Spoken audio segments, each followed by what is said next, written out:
ठोकायचंच नाही मायापाशी. तिकडं मतदान मागा, तिकडं पडा, काही करा, टांगे पलटे होद्या नाही तर सरळ होद्या, तुमच्या मला नाही देणं घेणं. माया जातीच्या माया आरक्षणाच्या मध्ये बोलले की मी सोडणार नाही. तुम्हाला शेवटची संधी आहे. मी बोलतच नाही.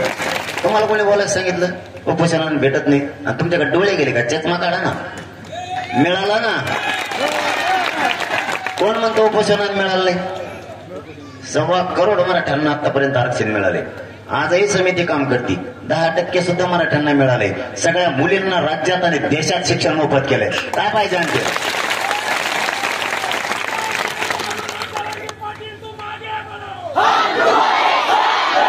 MPSCचे सारथी मार्फत पोर आहेत. त्यांना 8 महिन्याचा वेळ होता, 11 महिन्याचा करायला लावला.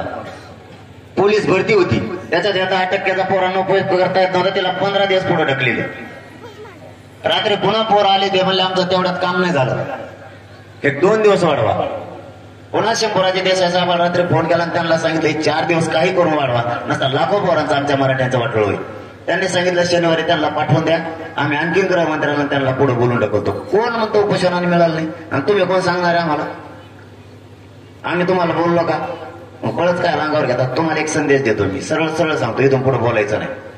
माया नादाला उगाच लागू नका. तुम्ही कोण येतात काय मानले नाही. इथून पाठीमाग माझी जाती एक नव्हती, तर तुम्ही टप्प्याटप्प्यानं एका एकावर अन्याय केला. राज्यातली माझी पुरी जाती एक आहे. तर मी कार्यक्रमात उलटा सोडा वाजून टाकीत. आम्ही तुमच्या जातीच्या बद्दल एक शब्दही बोललो नाही तर कधी बोलणार बी नाही. तुम्हाला जर कळत अंगावर घ्यायचं असलं तर माझी जाती एक आहे. असताना तुम्ही 1-2 जिल्ह्यात ये, पण आसपासचे सगळे जिल्हे माझे एक गुण येत. मग तुम्हाला जर खोमखोमी असेल या गावात माझे लोक आहेत, आम्ही करू. आसपासचे सगळे गाव आमचे आहेत. मग तुम्हाला अंगावर येतात, आमचे सुद्धा सगळे अंगावर यार काय, तसं काही समजायचं नाही. मग ते बस झालं. आता इथून पाठीमाग तुम्ही केला अन्याय आमच्यावर. आम्हाला ते बोलायची वेळ येऊ देऊ नका. त्याच्यात आम्हाला जायचं बी नाही. तुम्हाला आम्ही विरोधक मानलेलं नाही कधीच. तुम्हाला विरोधक मानला असतं तर तुमच्या वडिलांना इतक्या मताने आमच्या लोकांनी निवडूनच दिलं नसतं. उगाच आमच्या लेकरांचं कल्याण व्हायला लागलं तर आम्हाला डोचू नका. आम्ही तुम्हाला कधीच विरोधक मानलेलं नाही. आता हे नाही, पुढं पण नाही. पण बळच डवचितात. ते दिवस वेगळे होते, आता दिवस बदलले. तुमचे एक होते, आता आमचे बी एक झाले. त्या भाषा मला शिकवू नका विनाकारण. कारण काही काळ असा होता की आमच्या लेकरांना सुद्धा शिक्षणाला अडचण येत होते. तुम्ही असताना 1-2 जिल्ह्यात, पुऱ्या राज्यात आम्ही येतो. तुम्हाला ती वेळ आणूच नका. ते दिवस गेले, आता ते बस झाले. आम्ही एक नव्हतो तर तुमचं साधलं. तुम्हाला जे आमच्यावर अन्याय करता येईल ते तुम्ही केला, पण आम्हाला उजाळा द्यायचा नाही मागच्या गोष्टीला. तुम्ही विनाकारण आम्हाला त्या रस्त्यावर आणू नका. मी काहीच बोललो नाही, तरी पण म्हणे काहीतरी उपोषण होत असतं कसं माहिती नाही का? टिंगल केल्यासारखं भाषण, टिंगल केल्यासारखं भाषण, खिल्ली उडवली. काय गरज नाही ना. आम्ही काय बोललो तुम्हाला? तुमच्या पंजाबापासून समाज आमचा तुमच्या पाठीशी. कालच्या निवडणुकीपर्यंत सुद्धा आहे. आजही आम्ही विरोध दाखवला नाही. मी तर नाही आणखी. तरी तुम्ही जर असं टिंगल उडीणार असला, तुमच्या किती जिल्ह्यात हे चांगलं माहिती आहे. मग आम्हाला एखाद्या गावात तुम्ही असलात म्हणून तुमची डेअरी पण आसपासच्या आमच्यात, आम्ही पुऱ्या त्या गावावर भिडल्यावर मग एक नव्हतं तेव्हा आमचे बी कोणी पळत नव्हते. आता रस्ता काटा टाकलं तरी आमचे बी लाखानेच पळत येत. त्यामुळे उगाच अशांत वातावरण करू नका. तुमचे आमचे संबंध चांगले आहेत. आपण गुन्हे गोविंदाने नांदतोय. आपलं पुढे क्रॉसिंग नाही. एकमेकाला आपण उघडट बोलत नाही. अशांतता कशाला पसरिता असते? 1 दिवस आता चलती असते. वाडा एखाद्याचा मोठा असला मग ती करीत असतो. एखाद्याचे बारीक लेकर असते, त्याचे मोठं झालं तो बी बाया मागे सारीत असतो.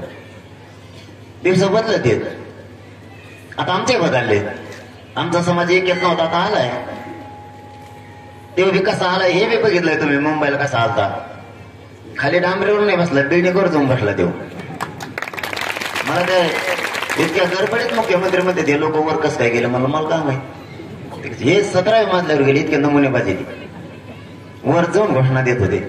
कोणचा यांच्यालाच माहित. आपल्या आपल्या कामात राहा. आपल्याला आपल्या लेकरं मोठे करायचे. हे मुद्दाम बोलणारे हे असलेले राजकीय लोक कशासाठी?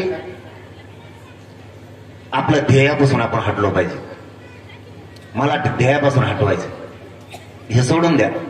तुम्ही डोक्यात ठेवू नका काय म्हणले तर उपोषण काय होतं काय नाही होत. सगळ्यांना माहिती काय झालंय ते. आपण आपल्या ध्येयावर ठामरो. राहिलेल्या मराठ्यांना आपल्याला आरक्षण मिळून द्यायचं. आपले लेकरं मोठे करणं आपली जबाबदारी आणि ते घेतल्याशिवाय कोणीच मागं हटायचं नाही अजिबात. एकाने सुद्धा सगळ्यांनी ताकद. कारण मी तुमच्याच जीवावरती तिकडे लढतोय. तुमच्याच बळावरती मी ते जीवाची बाजी लावून बसतो. मला चालता येत नाही आता सुद्धा. मला पायऱ्याला सुद्धा चढताना आणि उतरताना धरून उतरायला. मला डॉक्टरने सरळ सांगितलेलं आहे तुला फिरू नको. तर ही 24 घंटे मी बाहेर समाजाच्या दारात आहे की एवढीच संधी आपल्या लेकरं मोठे करा. मी नाही मागे सरकत. मरायला भेटच नाही मी. कारण तुमचा गाव मला चांगलं ओळखीत आहे. मी काय नवीन नाही आलेली. आपले जुने मेंबर आहे तिथं काही मोठे. एक आमच्या तिकडा बी म्हटलं ते काय पुढं. कारण मी पहिल्यापासून कसं आहे सगळ्यांना माहिती. आपल्या इकडे काहीच नाही. मला इतक्या केसेस केल्या तुम्हाला सांगतो तरी मी भेट नाही. खूप एक दिवस तर मी घरी गेलतो. मी 8 महिन्यात 2दाच घरी गेलोय. बरोबर आहे का. 1-1.5 घंट्यासाठी. एकदा मुलगी शिरेस होती आणि माझा एकदा मुलगा शिरेस होता. फक्त 2दाच. 1-1.5 घंट्याच्या पुढे थांबलो नाही. आणखी उंबऱ्यात सुद्धा शिवलो नाही. आणि मी मरायलाही भेट नाही. मला माझ्या जातीचे लेकरं मोठे करायचे. तुम्हाला माझी एवढीच विनंती हात जोडू. मी तुमच्यात आसन नसन मला नाही माहित. कारण माझं शरीर नाही साथ देत मला आता. पण माझी जात एक झाली. हिला कधीच फुटून देऊ नका आता. कधीच. खूप दिवसानंतर एकत्र आली. कारण मला चालताना उतरताना सुद्धा खूप त्रास होतो. माझ्या गाडीतल्या लोकांनाच माहिती आहे माझी काय हाल होती. तरी मी हटत नाही. यांना सगळ्या अंगावर घेतलंय. विरोधी पक्षापासून सत्ताधाऱ्याला सुद्धा. मी यांना कोणाला भेद बी नाही आणि कधी भेटणार बी नाही. तुम्हाला शब्द आहे माझा या धर्माच्या मंडपातून या व्यासपीठावर. तुमच्या लेकराच्या डोक्यावर आरक्षण देऊन गुलाल टाकल्याशिवाय की इंच सुद्धा मागे सरकणार नाही. त्यांना किती जणाला एकत्र येऊ दे मी नाही हटत. त्यांच्यात किती दम आहे तीही बघितलंय आपण आता. फक्त एकजूट फुटून देऊ नका. 8 जूनच्या तयारीला ताकदीनं लागतो. 8 जूनला तुमच्या इकडचे 50-60 गाव एकदाच बाहेर पडले पाहिजे. नारायणगडाच्या कोपऱ्यावर दगडावर नुसते लोक दिसले पाहिजे. ही शान वयाला जाऊ द्यायचे नाही आपण. अजिबात शान वयाला जाऊ द्यायचे. आणि मतदान करताना कोणाला करा. मी म्हणणारच नाही तुम्हाला याला करा त्याला करा. विरोधी पक्षाला नाही सत्ताधाऱ्याला नाही. तुम्हाला ज्याला करा त्याला करा. फक्त सगळ्या स्वैराच्या बाजूनं मराठा आणि कुणबी एकच आहे या कायद्याच्या बाजूने असणाऱ्याला करा. कारण उद्या हीच तुमच्या लेकराचं त्याच्यात कोणी तुम्हाला 2 रुपये देईन 4 रुपये देईन याच्यात तुमच्या लेकरात येत नाही.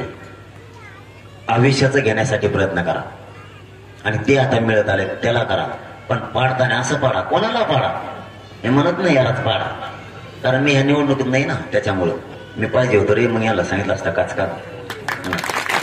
जर लवकर नाही दिलं ना पुढं आहे मग फाईट. आणि ते काय पुढची फाईट यासाठी जे तुमचेच लेकरं मोठे व्हावेत म्हणून काही अडचण नाही. त्यांनी नवीन रूल पाडलीच आता 2 उपमुख्यमंत्रीची पाडली का नाही.